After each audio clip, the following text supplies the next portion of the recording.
إن الحمد لله نحمده ونستعينه ونستغفره ونعوذ بالله من شرور أنفسنا وسيئات أعمالنا من يهده الله فلا مضل له ومن يضلل فلا هادي له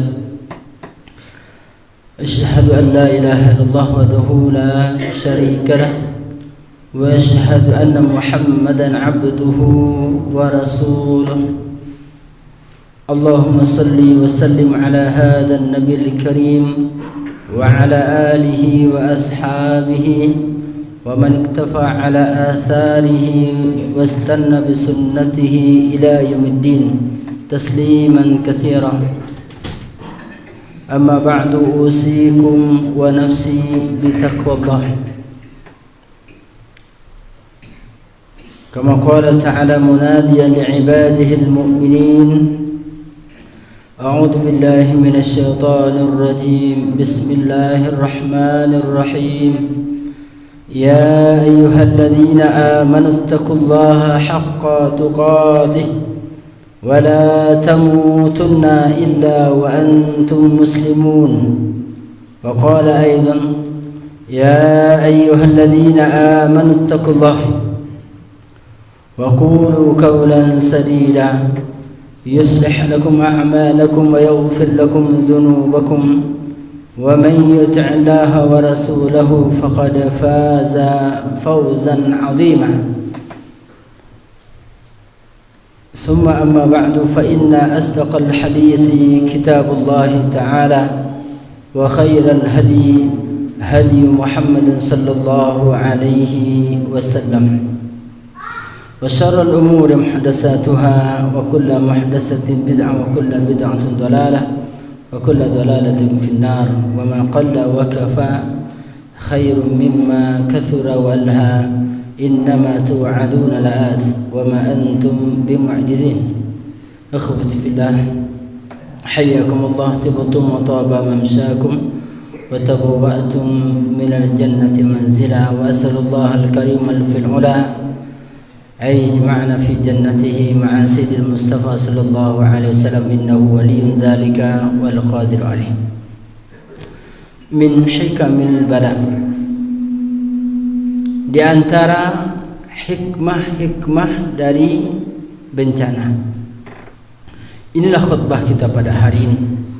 Bermohon kita kepada Allah Subhanahu wa taala agar Allah selalu jadikan kita orang-orang yang mendengarkan kebenaran kemudian mengikuti kebenaran tersebut. Amin amin ya rabbal alamin. Kaum muslimin sedang Jumat rahimani wa rahimakumullah. Ulama kita menyebutkan min usulil iman an na'taqida anna Allah hakimun fi jami'i af'alihi.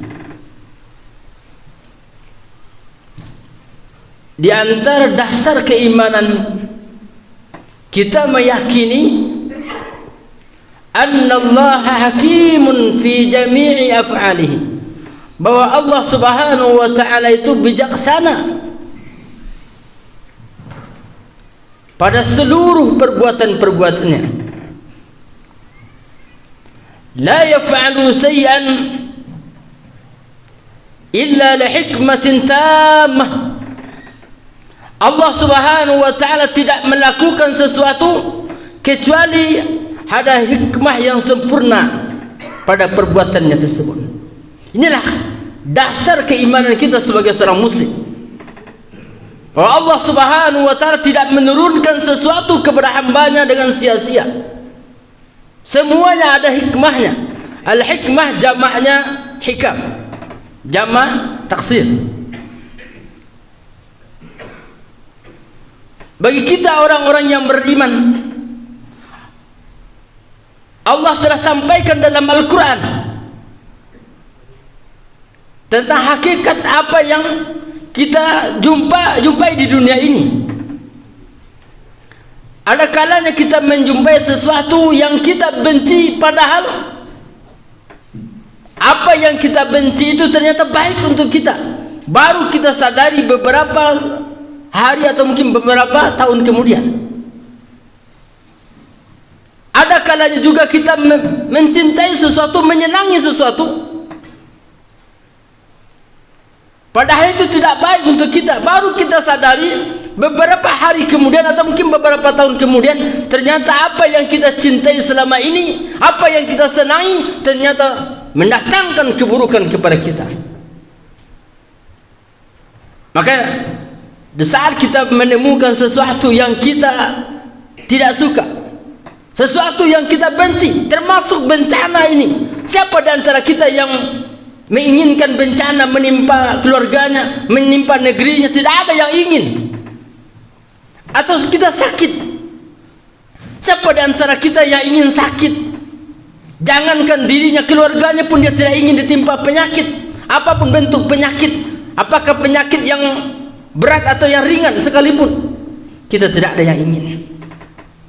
Namun ingatlah kaum muslimin, firman Allah Subhanahu wa taala yang terdapat dalam surah Al-Baqarah, asa an takrahu syai'an wa huwa khairul lakum wa asa an tuhibbu syai'an wa huwa syarrul lakum wallahu ya'lamu wa antum la ta'lamun. Boleh jadi kalian membenci sesuatu, tidak menyenangi sesuatu hal, wa huwa khairul lakum, padahal itu baik untuk kalian. Wa asa an tuhibbu syai'an wa huwa syarrul lakum, dan boleh jadi kalian menyenangi sesuatu, menyukai sesuatu, wa huwa syarrul lakum, dan dia tidak baik untuk kalian, buruk untuk kalian. Wallahu ya'lamu wa antum la ta'lamun, dan Allah mengetahui sementara kalian tidak mengetahuinya. Ayat ini sebenarnya adalah ayat tentang peperangan. Sempurnanya ayat ini, a'udzubillahi minasyaitonir rajim, bismillahirrahmanirrahim, kutiba alaikumul qital wa huwa kurhun lakum, telah diwajibkan atas kalian berperang, wa huwa kurhun lakum, padahal berperang itu sesuatu yang kalian tidak inginkan. Siapa di antara kita yang ingin peperangan? Tidak ada yang ingin. Fitrah manusiawi, dia benci dengan peperangan. Tidak ada di antara kita yang sanggup melihat keluarga atau orang-orang dicintainya bersimbah darah.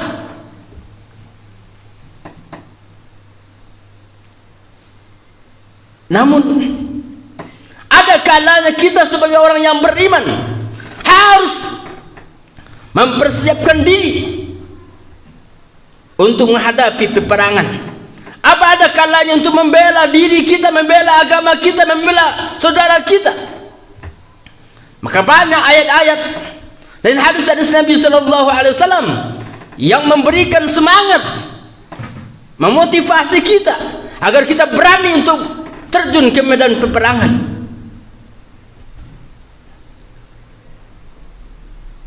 Maka Allah Subhanahu wa taala menjelaskan, kutiba alaikumul qital wa huwa kurhun lakum, diwajibkan kepada kalian berperang, padahal berperang itu kalian tidak suka, kalian benci.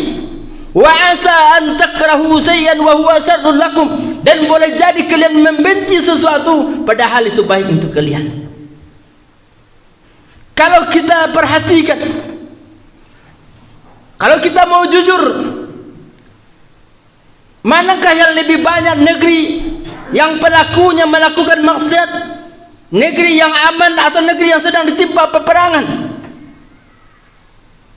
Dan manakah orang-orang yang betul-betul khusyuk berdoa, mengadu kepada Allah Subhanahu wa taala dengan sempurna, yang hampir setiap saat mereka mengadu kepada Allah, menangis kepada Allah Subhanahu wa taala?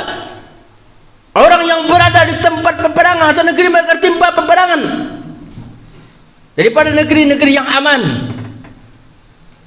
Tentu kita jujur, mungkin mereka lebih banyak menangis kepada Allah Subhanahu wa taala, memohon agar diberikan ketabahan, diberikan kesabaran, dan tidak mungkin terfikir dalam benak mereka keinginan untuk melakukan maksiat. Jauh mereka dari perbuatan keji dan mungkar, seperti yang kita saksikan terhadap saudara kita di Palestina sana. di Gaza sana.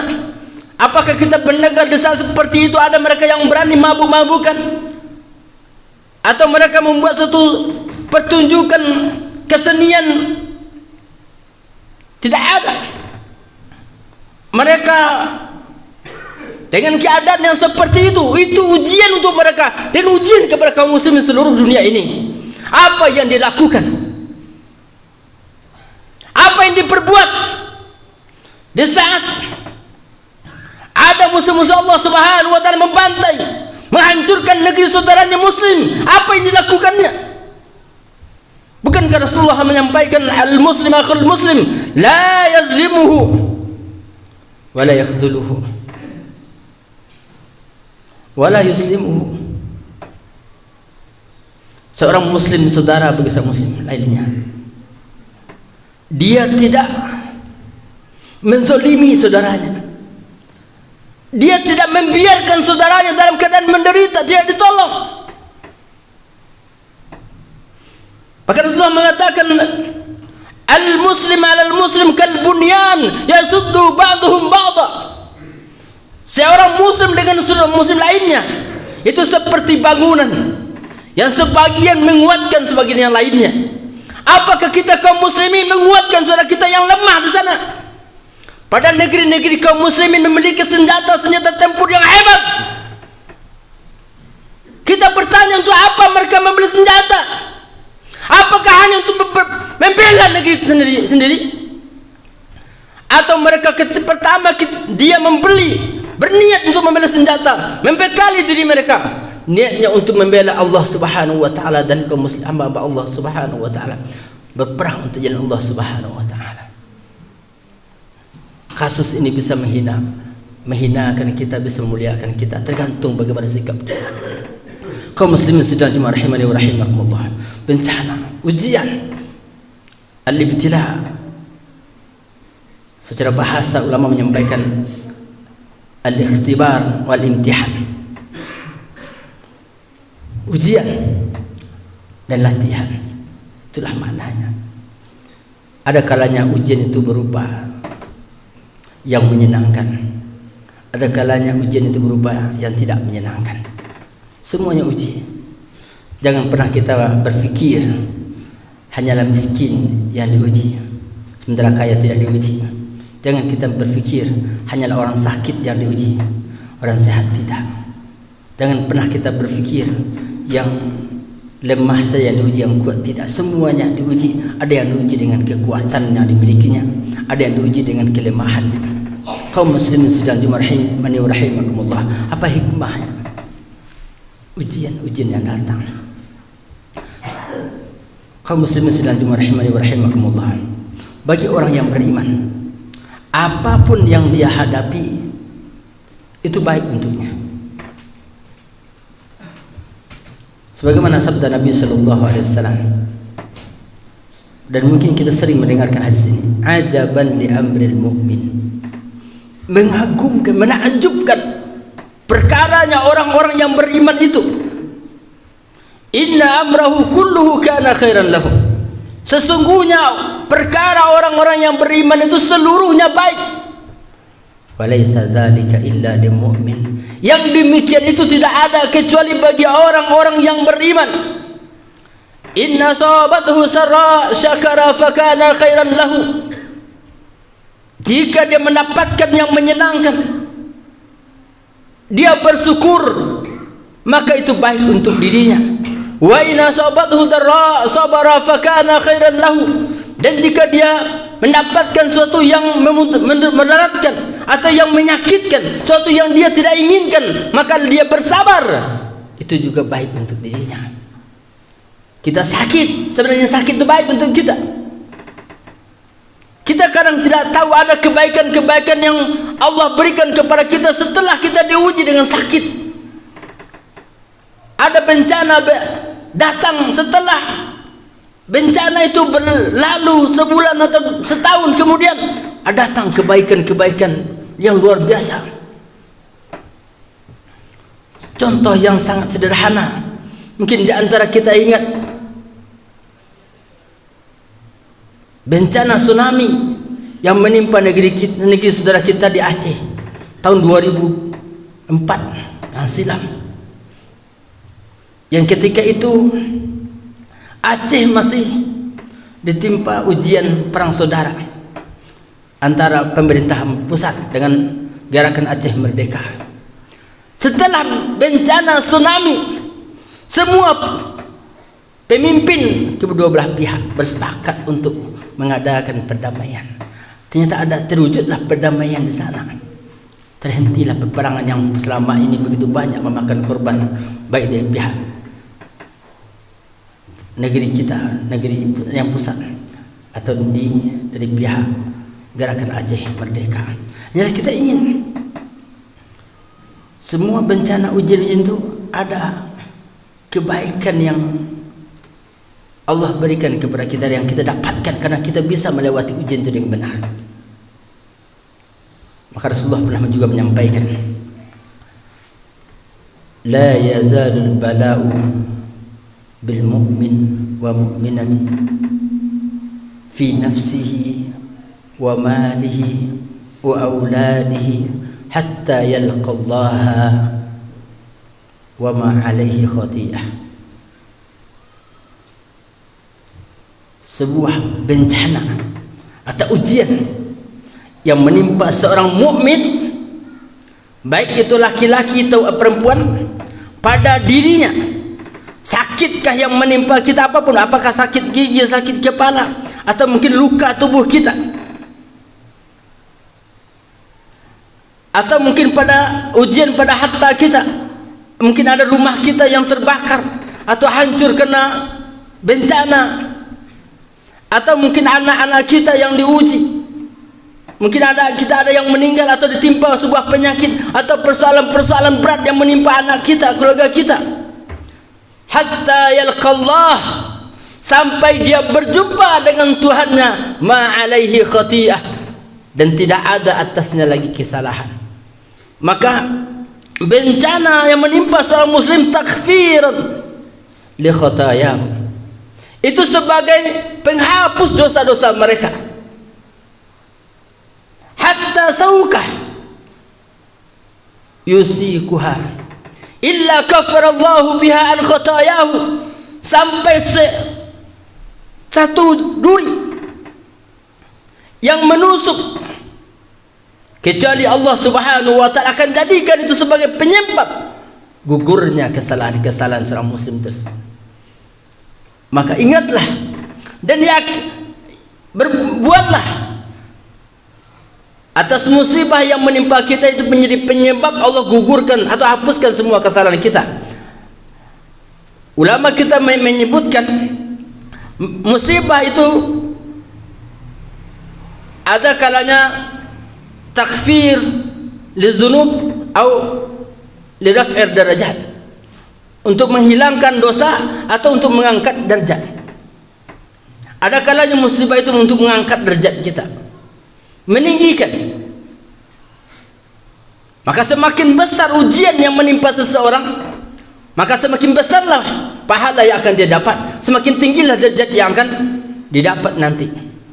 Maka Rasulullah juga menyampaikan, inna idhamil bala ma inna idhamil jaza ma idhamil bala, wa inna Allah idza habba 'abdan ibtalahu, faman radiya falahu ridha wa man sakhita falahu sukh. Sesungguhnya besarnya balasan, besarnya pahala itu bersamaan dengan besarnya ujian. Wa inna Allah idza habba 'abdan, sesungguhnya Allah Subhanahu wa ta'ala ketika dia mencintai seorang hamba, ibtalahu, Allah Subhanahu wa ta'ala uji hambanya tersebut. Faman radiya falahu ridha, siapa yang redha dengan ujian tersebut, dengan musibah tersebut, maka baginya keridhaan Allah Subhanahu wa ta'ala. Wa idza sakhita wa in sakhita falahu sukh, dan bagi siapa yang murka, marah, tidak sabar, maka baginya kemurkaan juga. Kaum muslimin sedang dimarhimani wa rahimakumullah. Itu yang pertama yang harus kita ingat, bahwa musibah bisa menggugurkan dosa kita, dan juga bisa meninggikan derajat kita. Kita bermohon kepada Allah Subhanahu wa taala, semoga seluruh musibah yang menimpa kita, menimpa kaum muslimin, jadi penyebab digugurkannya dosa-dosa kita dan diangkatkan derajat-derajat kita. Amin amin ya rabbal alamin. Fa'tabiru ya ulil absar la'allakum turhamun.